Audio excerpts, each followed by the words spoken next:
पति ने सबके सामने पत्नी का एटीएम कार्ड छीन लिया। लेकिन अगले दिन ऑफिस पहुंचते ही उसे पता चला कि उसकी नई बॉस उसकी पत्नी है। आज से यह एटीएम कार्ड मेरे पास रहेगा। मेरे पति आदित्य ने सबके सामने मेरा कार्ड छीनते हुए कहा तो ड्राइंग रूम में बैठे रिश्तेदारों की नजरें एक साथ मेरी तरफ उठ गई। मैं वहीं खड़ी रह गई। हाथ में मिठाई की प्लेट थी और चेहरे पर वही मुस्कान जो मैं पिछले 4 साल से मजबूरी में ओढ़े हुए थी। हमारी शादी की चौथी सालगिरह थी। घर में लगभग 30 मेहमान आए हुए थे। मेरी सास उर्मिला देवी अपने बेटे की तारीफ करते नहीं थक रही थी। हमारा आदित्य तो घर की पूरी जिम्मेदारी अकेले संभालता है। बहू की कमाई हो या ना हो, इसे कोई फर्क नहीं पड़ता। यह सुनकर कई रिश्तेदार प्रभावित होकर सिरे लाने लगे। लेकिन मुझे हंसी आ रही थी क्योंकि सच्चाई बिल्कुल उल्टी थी। पिछले 4 सालों में इस घर में जितनी भी बड़ी चीजें आई थी, नई कार, नया फर्नीचर, किचन का मॉड्यूलर सेटअप, यहाँ तक कि आदित्य के महंगे बिजनेस टूर, उनमें मेरा योगदान सबसे ज्यादा था। लेकिन मैंने कभी किसी को नहीं बताया। शादी के बाद मैंने अपना करियर नहीं छोड़ा था। मैं एक बड़ी टेक कंपनी में प्रोजेक्ट हेड थी। मेरी सैलरी आदित्य से भी ज्यादा थी। लेकिन उर्मिला देवी को यह बात कभी पसंद नहीं आई। उन्हें लगता था कि घर की बहू को जितना कम महत्व मिले उतना अच्छा है। इसलिए हर रिश्तेदार के सामने यही कहानी सुनाई जाती कि घर आदित्य चला रहा है और मैं सिर्फ नौकरी करके टाइम पास कर रही हूँ। उस दिन भी वही हुआ। आदित्य ने मेरा एटीएम कार्ड हवा में लहराते हुए कहा, जब खर्चा मैं उठाता हूँ तो कार्ड भी मेरे पास ही रहेगा। कुछ लोगों ने हंसकर उसका समर्थन किया। मेरी ननद रश्मि बोली, भैया बिल्कुल सही कर रहे हैं। आजकल की औरतों को ज्यादा आजादी मिल जाए तो सिर पर चढ़ जाती हैं। पूरे कमरे में हंसी गूंज उठी। मैं चुप रही। लेकिन इस बार मेरी चुप्पी वैसी नहीं थी जैसी पहले होती थी, क्योंकि पिछले हफ्ते ही मुझे एक जैसी जानकारी मिली थी जिसने मेरी पूरी जिंदगी बदल दी थी। और सबसे बड़ी बात, आदित्य को उसके बारे में कुछ भी नहीं पता था। रात को जब सारे मेहमान चले गए तो आदित्य बड़े गर्व से मेरे कमरे में आया। उम्मीद है अब तुम्हें समझ आ गया होगा कि घर में फैसला कौन लेता है। उसने मेरा एटीएम कार्ड अपने वॉलेट में रखते हुए कहा। मैंने सिर्फ इतना पूछा, अगर एक दिन तुम्हें पता चले कि चीजें वैसी नहीं हैं जैसे तुम समझते हो, तब? वह हंस पड़ा। क्या मतलब? मैंने सिर हिला दिया। कुछ नहीं। अगले दिन सुबह मैं हमेशा की तरह ऑफिस चली गई। लेकिन उस दिन ऑफिस में माहौल अलग था। रिसेप्शन पर फूल लगे हुए थे। कॉन्फ्रेंस हॉल सजाया गया था। कर्मचारी इधर उधर भाग रहे थे क्योंकि शाम को कंपनी के मालिक आने वाले थे। पिछले 6 महीने से कंपनी में चर्चा थी कि मालिक रिटायर होने वाले हैं और अपनी हिस्सेदारी किसी नए व्यक्ति को सौंपने वाले हैं। पूरे ऑफिस में अटकलें चल रही थी। किसी को लगता था नया सीईओ आएगा, किसी को लगता था कंपनी बिक जाएगी। लेकिन मुझे असली सच पता था, क्योंकि पिछले हफ्ते मुझे कंपनी के चेयरमैन ने अपने कैबिन में बुलाकर एक ऐसा प्रस्ताव दिया था जिसने मुझे रातों की नींद उड़ा दी थी। उन्होंने कहा था, रिया, मैंने 45 साल मेहनत करके एक कंपनी बनाई है। मेरे बच्चे विदेश में बस चुके हैं। उन्हें बिजनेस में कोई दिलचस्पी नहीं। पिछले 5 सालों में मैंने तुम्हें काम करते देखा है। मैं चाहता हूँ कि अगले महीने से कंपनी की कमान तुम संभालो। उस समय मुझे लगा कि शायद मैं गलत सुन रही हूँ, लेकिन यह सच था। पिछले 5 सालों में मैंने कंपनी को कई बड़े घाटों से निकाला था। मेरे बनाए प्रोजेक्ट के करोड़ों का फायदा हुआ था। और अब बोर्ड ऑफ डायरेक्टर्स मुझे कंपनी का नया मैनेजिंग डायरेक्टर बनाने वाला था। लेकिन मैंने यह बात किसी को नहीं बताई थी, यहाँ तक कि आदित्य को भी नहीं, क्योंकि मैं चाहती थी कि फैसला आधिकारिक होने तक सब कुछ गोपनीय रहे। शाम को ऑफिस में बड़ी मीटिंग रखी गई। सभी विभागों के कर्मचारी मौजूद थे। तभी अचानक मेरे फोन पर आदित्य का कॉल आया। आज जल्दी घर आ जाना, उसने आदेश देने वाले लहजे में कहा। माँ ने कहा है कि कल रिश्तेदारों के लिए लंच रखना है, तैयारी करनी होगी। मैंने कहा, शायद आज देर हो जाए। वह चिढ़ गया। ऑफिस ऑफिस ऑफिस, घर भी कोई चीज होती है। मैंने कॉल काट दी। उधर कॉन्फ्रेंस हॉल में कार्यक्रम शुरू हो चुका था। चेयरमैन मंच पर आए और बोले, आज मैं उस व्यक्ति का नाम घोषित करने जा रहा हूँ जो अगले महीने से इस कंपनी की कमान संभालेगा। पूरा हॉल तालियों से गूंज उठा। उधर उसी समय आदित्य अपने ऑफिस में बैठा था। उसे अंदाजा भी नहीं था कि कुछ ही दिनों में उसकी जिंदगी बदलने वाली है। आदित्य जिस कंपनी में काम करता था, वह हमारी कंपनी की एक सहयोगी फर्म थी। वह खुद को बहुत बड़ा अधिकारी समझता था। घर में भी अक्सर कहता था, हमारे जैसे लोगों की वजह से कंपनियां चलती हैं।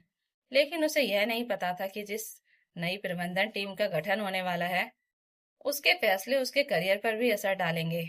मंच पर चेयरमैन ने नाम घोषित करके करके करने के लिए फाइल खोली। पूरा हॉल खड़ा हो गया और उसी पल मेरे फोन पर आदित्य का एक और मैसेज आया। याद रखना, घर में जो कुछ है वह मेरी वजह से है। मैंने स्क्रीन देखी और पहली बार मुस्कुरा दी, क्योंकि मुझे पता था कि कुछ दिनों बाद यही इंसान एक ऐसा सच जानने वाला है जिसकी उसने कभी कल्पना भी नहीं की होगी। मंच पर चेयरमैन ने माइक उठाया और कहा, अगली मैनेजिंग डायरेक्टर। पूरा हॉल सांस रोके खड़ा था, और मैं भी, क्योंकि यह सिर्फ मेरे करियर का नहीं, मेरी पूरी जिंदगी का मोड़ बनने वाला था। मंच पर खड़े चेयरमैन ने जैसे ही अगला नाम लिया, पूरा हॉल कुछ सेकंड के लिए बिल्कुल शांत हो गया। फिर अचानक तालियों की गड़गड़ाहट से पूरा ऑडिटोरियम गूंज उठा। हमारी नई मैनेजिंग डायरेक्टर होंगी रिया मेहरा। मेरे कानों में तालियों की आवाज पड़ रही थी, लेकिन मेरी आंखों के सामने पिछले 4 साल घूम रहे थे। वह दिन जब शादी के बाद सास ने कहा था कि नौकरी तो बहाना है, असली जिम्मेदारी घर की होती है। वह दिन जब ननद ने रिश्तेदारों के सामने कहा था कि रिया की तनख्वाह चाहे कितनी भी हो, घर तो उसका भाई ही चला रहा है। वह दिन जब आदित्य ने सबके सामने मेरा एटीएम कार्ड छीनकर खुद को घर का मालिक घोषित कर दिया था, और आज भाई मैं हजारों कर्मचारियों वाली कंपनी की सबसे बड़ी कुर्सी पर बैठने जा रही थी। अगले दिन यह खबर बिजनेस अखबारों, न्यूज पोर्टल्स और सोशल मीडिया पर छा गई। लेकिन घर में किसी को इसकी जानकारी नहीं थी, क्योंकि आदित्य को बिजनेस न्यूज पढ़ने की आदत नहीं थी और सास को मोबाइल चलाना मुश्किल से आता था। उधर घर में अलग ही माहौल था।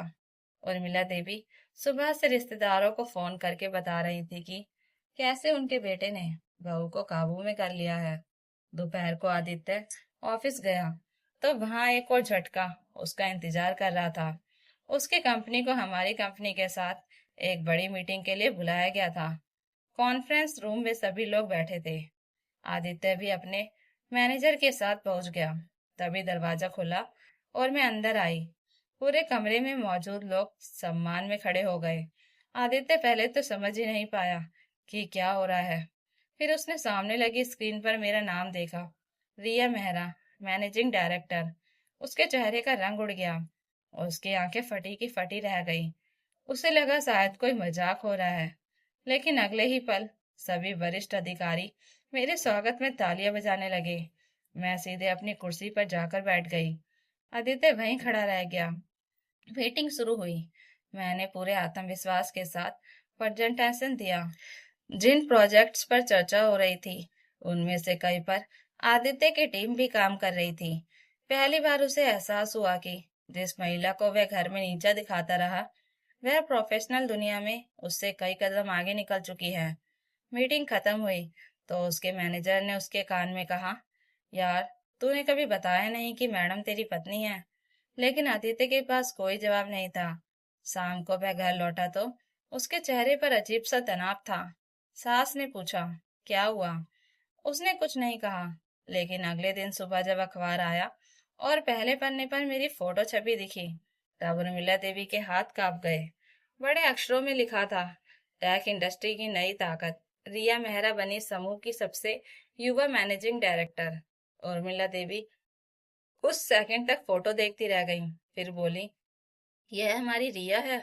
आदित्य ने चुपचाप सिर झुका लिया। लेकिन असली कहानी अभी शुरू हुई थी। अगले कुछ हफ्तों में मेरा काम और बढ़ गया। Meetings, interview, business tour, media, सब कुछ। उधर घर में पहली बार सास और ननद का व्यवहार बदलने लगा। जो लोग मुझे हर समय आदेश देते थे, अब बात करते समय शब्द तोलने लगे।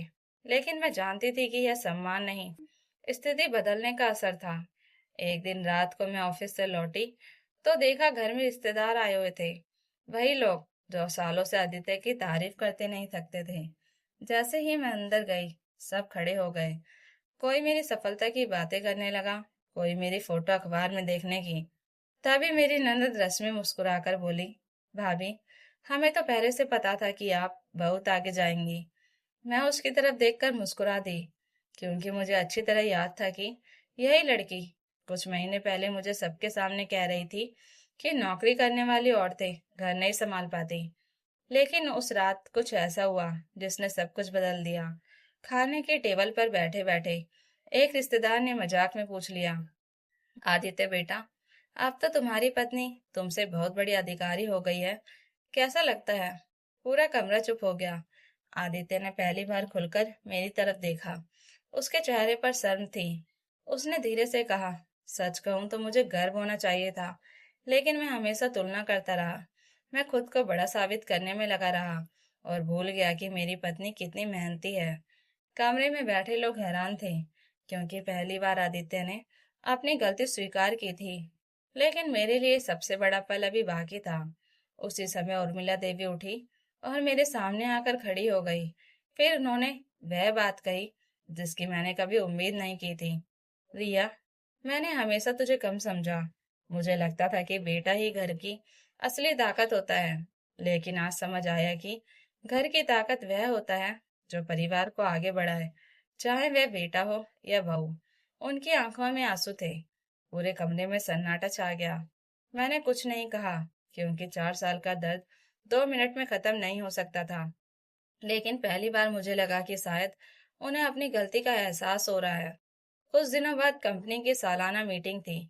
इस बार मैंने एक फैसला लिया। मैंने कर्मचारियों के परिवारों को भी आमंत्रित किया। जब समारोह शुरू हुआ तो मंच पर मैंने सबसे पहले अपने माता पिता को बुलाया। फिर मैंने कहा, आज मैं जिस जगह खड़ी हूँ वहां पहुंचने में मेरी मेहनत जरूर है, लेकिन विश्वास मेरे माता पिता ने दिया। पूरा हॉल तालियों से गूंज उठा। उसके बाद मैंने एक नाम पुकारा, आदित्य। वह हैरान होकर मंच पर आया। मैंने सबके सामने कहा, रिश्ते जीतने के लिए किसी एक का हारना जरूरी नहीं होता। जरूरी यह है कि दोनों एक दूसरे की कीमत समझे। आदित्य की आंखें भर आई। उस दिन पहली बार उसने मेरे सामने सिर झुकाकर कहा, मुझे माफ कर दो। और शायद यही इस कहानी का सबसे बड़ा पलटवार था। ना कोई बैंक आया, ना कोई वकील, ना कोई करोड़ों की वसीयत निकली। सिर्फ एक सच सामने आया। जिस महिला को घर में कम आका जाता था, वही सबसे मजबूत निकली। और जिस आदमी को लगता था कि एटीएम कार्ड छीन लेने से सम्मान मिल जाता है, उसे आखिर समझ आ गया कि सम्मान छीना नहीं जाता, कमाया जाता है। कुछ महीनों बाद जब भी कोई रिश्तेदार हमारे घर आता, उर्मिला देवी गर्व से मेरी तरफ इशारा करके कहती, यह हमारी बहू नहीं, हमारे परिवार की पहचान है। और हर बार मुझे वह रात याद आती जब मेरा एटीएम कार्ड छीन लिया गया था, क्योंकि कभी कभी जिंदगी का सबसे बड़ा जवाब बहस नहीं, सफलता देती है। तो दोस्तों, अगर आपको यह कहानी अच्छी लगी हो तो कमेंट करके जरूर बताइएगा, और नई कहानियों के लिए चैनल को सब्सक्राइब जरूर कर लीजिएगा। Thank you for watching.